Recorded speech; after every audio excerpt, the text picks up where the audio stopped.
गुटखा वाहतुकीसाठी वापरण्यात येणारे वाहन सहजासहजी कोणाच्या लक्षात येऊ नये यासाठी गुटखा वाहतूक करणाऱ्या गाडीच्या पुढील व मागील नंबर प्लेटवर रिमोटच्या सहाय्याने काळा पडदा टाकण्याचा हायटेक फंडा देवळा तालुक्यात उघडकीस आल्याने आश्चर्यकारक खळबळ उडाली आहे।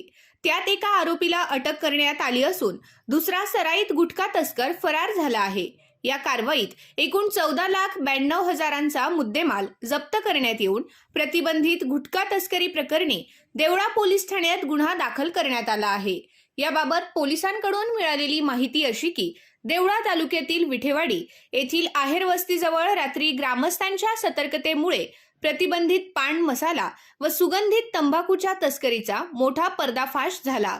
विठेवाडी गावाजवळील रस्त्यावर संशयास्पद फिरणारी मारुती सुझुकी कंपनीची इर्टिगा MH41 BL 9848 हे 4 चाकी वाहन येथील ग्रामस्थांनी अडवून चौकशी केली असता संशय बळावल्याने त्यांनी पोलिसांशी संपर्क साधत ते वाहन आरोपींसह देवळा पोलिसांच्या ताब्यात दिले। त्यानंतर पोलिसांनी वाहनाची तपासणी केली असता या गाडीत मोठ्या प्रमाणात प्रतिबंधित पान मसाला व सुगंधित तंबाखूचा साठा आढळून आला। याबाबत देवळा पोलिसांनी नाशिक येथील अन्न व औषध प्रशासन सुरक्षा पथकाला तातडीने माहिती देत देवळा येथे केलेल्या कारवाईत 14,92,200 रुपयांचा मुद्देमाल जप्त करण्यात आला।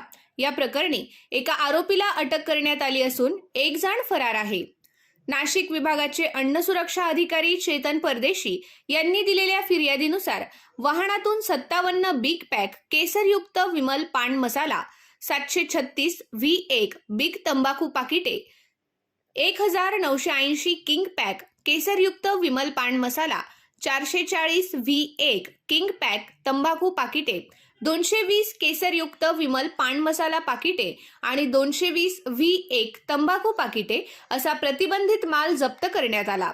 या मालाची किंमत 4,92,200 रुपये असून वाहतुकीसाठी वापरण्यात आलेली 10 लाख रुपये किमतीची मारुती सुझुकी इर्टिगा जप्त करण्यात आली आहे। अशा प्रकारे एकूण 14,92,200 रुपयांचा मुद्देमाल पोलिसांनी ताब्यात घेतला। या प्रकरणी हेमंत प्रभाकर पवार राहणार भौर तालुका देवळा याला ताब्यात घेण्यात आले असून सराईत गुटखा तस्कर कुणाल संजय मेने राहणार खर्डे तालुका देवळा हा फरार असून पोलीस त्याचा शोध घेत आहेत।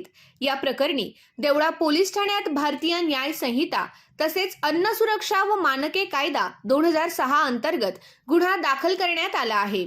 या प्रकरणी पोलीस निरीक्षक सार्थक नेहते यांच्या मार्गदर्शनाखाली पोलीस उपनिरीक्षक विनय देवरे, पोलीस हवालदार नितीन बाराहाते, राहुल शिरसाट, दिलीप सोनवणे, श्रावण शिंदे पुढील तपास करीत आहेत।